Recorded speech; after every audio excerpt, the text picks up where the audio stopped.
And we're back. I think I have time for one more replay, potentially two. Depends on how long these next two games are going to go. Obviously, not every single game can be as long as that one if I am expected to do all of this in an hour and a half. So we'll see what we have next. We do have I think another 2v2. No, we don't. And actually, I selected that replay by mistake. I am sorry. But this actually might be a good replay to cast. Yeah, this is not one I've actually seen before.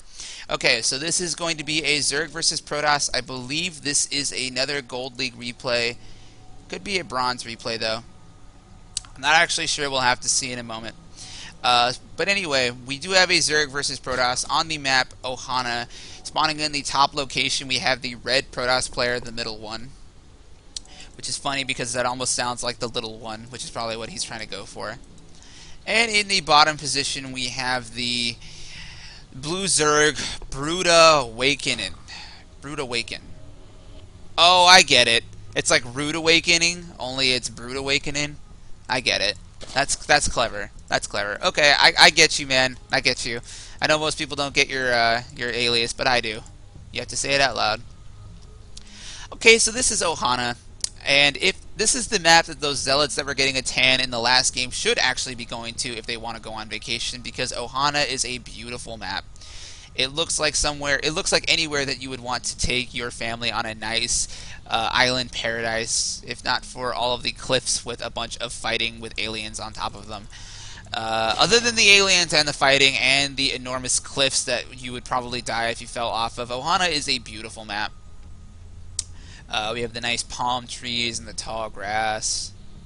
Palm trees and tall grass. What that kind of reminds me of? That kind of reminds me of all of those pictures I've been seeing on the internet lately of like Mufasa and Simba from The Lion King, where it'll like point out like actual areas, like bad part of town that like you don't actually want to go to because they represent the shadowy place that was in the Lion King.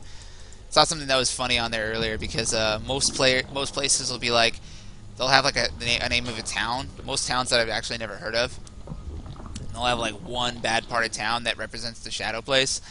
And if you see the one that someone did for Los Angeles, it's like, look Simba, look there. Everything that the light touches is Los Angeles County. But what's that shadow place? And Mufasa starts listing off all these bad areas of Los Angeles that you don't really want to go to. And they're not really bad areas so much as they're like poverty-stricken areas that like are prone to having high street crime rates, which to most people will be like, oh, that's a bad area.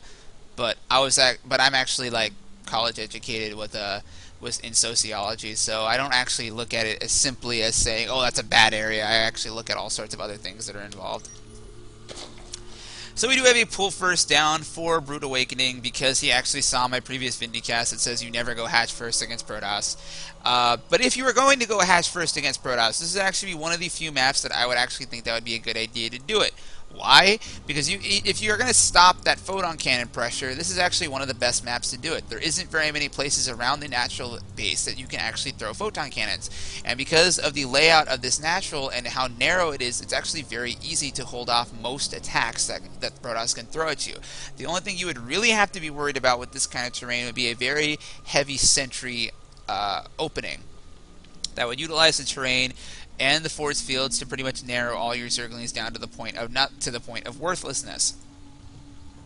We have speed going down for our Zerg player. He is still harvesting gas out of that geyser, so that tells me that he is going to be going for some tech other than just speedlings. We'll probably see a roach worm, but we still don't see a natural expansion coming down.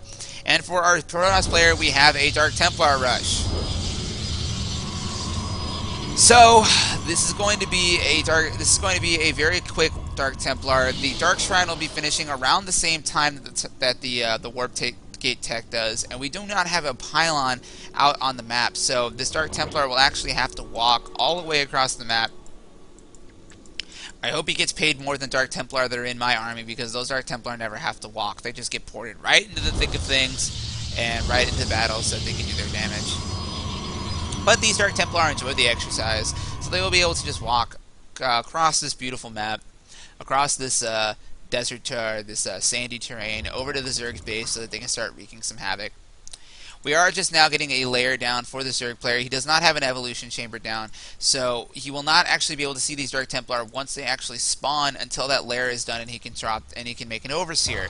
So this is actually a really good opportunity for our Protoss player to do a lot of damage to our Zerg player. But we do have a Zergling attack that will be coming in here pretty soon. He's going to have to utilize force fields and those zealots to be able to hold this attack. He does go up his ramp. That is a very smart thing for him to do, but that is a bad force field. Most of his troops are stuck down there with those Zerglings as opposed to up in the choke where they will be safe. But those Dark Templar are actually the big heroes right now because they are not able to be seen, but those Zerglings do run past those Dark Templar. They are going to get into the main base. Those Zerglings are going to go straight for the Dark Shrine. That is a great idea. No, man, you had it right the first time. Kill that Dark Shrine. But he is going to go for those probes. He is going to be getting a bunch of probe kills. A lot of probes are actually dying right now. Middle one is trying to use the mineral walk to get away from those Zerglings, but he still did lose a lot of probes. Those Zerglings finally cleared up. Let's look at the damage. He lost 11 probes in that, and he is still only on one base, so that is actually a big deal. He only has 13 probes to his Zerg opponent's 15 drones now, excuse me. And we have an Overseer out on the map, so those Dark Templar will be able to get cleared up once that Overseer is able to see them. We have enough money for our Protoss player to start warping an additional Dark Templar at this proxy pylon. Will he actually do that, or will our Zerg player be able to stop him before he does? We do not have any more drones being made for our blue Zerg player, which is actually... That's actually a really horrible thing to do in this situation. Look, dude, you just did a ton of damage to your Protoss opponent. You did a ton of damage to him. The only thing that he really has that can really hurt you are these Dark Templar, and you already have enough Zerglings to deal with that. You need to start making a ton of drones so that you're able to get ahead of him in his economy, but he is making a ton of Spore and Spine Crawlers. He is convinced that this Protoss has another base somewhere out on the map so that he can afford units right now. He doesn't know that his Protoss opponent only has 25 gas or 25 minerals and 50 gas and no troops that are out on the map. So he is not really playing this the way that he should right now. He needs to just make drones and get his economy going. He only has 14 drones. His opponent does have more workers than he does, and he's throwing these Zerglings back into the base. There is a Zealot there. Those Zerglings will not actually be able to get into the base. He should just go home with those Zerglings. They're not going to be able to do very much damage with those Dark Templar out on the field. And we now have 4 Dark Templar out of here, but there is an Overseer now. Those Zerglings will be able to do that, but that still is 4 Dark Templar. They're able to take down those Zerglings in one shot each.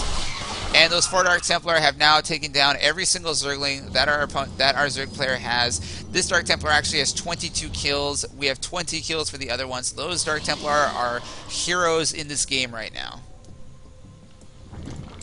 We are just now getting a higher drone count up for our Zerg player, and he chooses a really interesting time to do it because now you just traded away all of the Zerglings that you had for protection to choose this point to start making drones. That's an interesting decision for our Zerg player.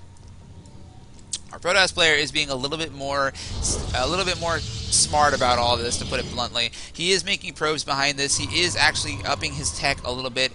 And he does have a Stargate out on the map, which I think is an interesting decision. We do not have a robotics facility or a Templar Archives down. A Templar Archives would actually be a smart thing to do to follow this up, especially since he knows his opponent is making really nothing but Zerglings at this point.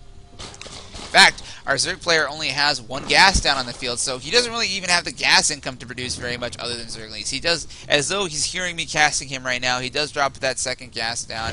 That will allow him to produce a little bit more in terms of gas heavy units. These Dark Templar are doing damage to the Zerg player's base. He does kill a lot of Zerglings, but those eventually are cleaned up. And if we look at the units killed tab right now, we have killed 66 Zerglings right now if we are the Protoss player. And most of those were killed with Dark Templar. So these Dark Templar are actually doing a very good job of dealing with most of what the Zerg has. We have a hive going down on 2 gases at 12 minutes in on 2 base at 40 supply for our Zerg player. That is not something you see every day, folks. That is one of the quickest hives I've ever seen, and it's interesting to go for hive tech when you definitely do not have the economy to support it. So that's a fun decision for our Zerg player right now. We do have a wall off going down here. We have Archons that were warped in from those Dark Templar. This Archon has 28 kills, but he's a liar. Those 28 kills are actually from the Dark Templar that were morphed into him. We have a Void Ray going down too, so we are now having a Void Ray, Dark Templar, Stalker, Zealot unit composition for our red Protoss player. He is still powering up his economy. The economy of these players is really what is distinguishing them as far as experience and skill goes. Our Protoss player is still sitting at a very low probe count at only 40 on 2 base, but he is still 10 probes ahead of his Zerg opponent, who is taking a 3rd base but still only has 30 drones. 30 drones will not get it done, especially when you have a hive on the field. He has a hive, but he is going for a Hydralisk Den. I am starting to lose patience with this blue Zerg player. I have no idea what he's doing right now. But we do have an army coming in from the Protoss player. The Protoss player does have 2 Archons in that army. Those Archons are going to be able to do a ton of damage to the Zerglings that are out on the field right now. And you know what? I think this army might just kill the Zerg player. He doesn't really have any units that can deal with this. He's only really able to make Zerglings right now. Those Zerglings will not actually be able to do very much at all to those Archons. Those Archons do, of course, have Splash. And I am keeping an eye on this Archon here, because if he gets 4 more Zergling kills, that will give our Protoss player the achievement for having a unit that kills 40 units in a melee game. So this hatchery is going to go down. The Archon is now up to 39 kills. Will he get 40? He does get 40. So this Archon now has 40 kills. Most of those were actually from the Dark Templar that was morphed into the Archon. And really, at this point, we're just waiting for the Zerg player to type GG. There's absolutely no way that he's going to be able to hold off this army with just Zerglings and a Spine Crawler. So, we're just waiting now, folks. I don't know when the GG is going to be called. There it is, Brood Awakening. Brood Awakening was in for a rude awakening, because you are not actually able to kill Protoss ever with just 30 drones unless you are going to go for a really fast Roach Bust or something similar. So if you're watching this, Bronze players or Silver League players or even players that are as high as Brood Awakening, I don't actually know what league this Zerg is in, but you need a higher economy to play Zerg. Zerg is very, very dependent on the economy, on their economy in order to produce their units. Their units are actually not that effective in small numbers. You need large numbers of them. That's why the Zerg is the swarm. You are not able to get it done with small numbers of units, especially Zerglings, because our Zerg player made almost exclusively Zerglings throughout this game, even though he did have a Hydralisk Den down and an infestation pit, but he wasn't actually able to really build anything from using those 2 structures because he didn't really have much gas income. Although by the time the game ended, he did have 900 minerals and 1,000 gas sitting and chilling just in his bank.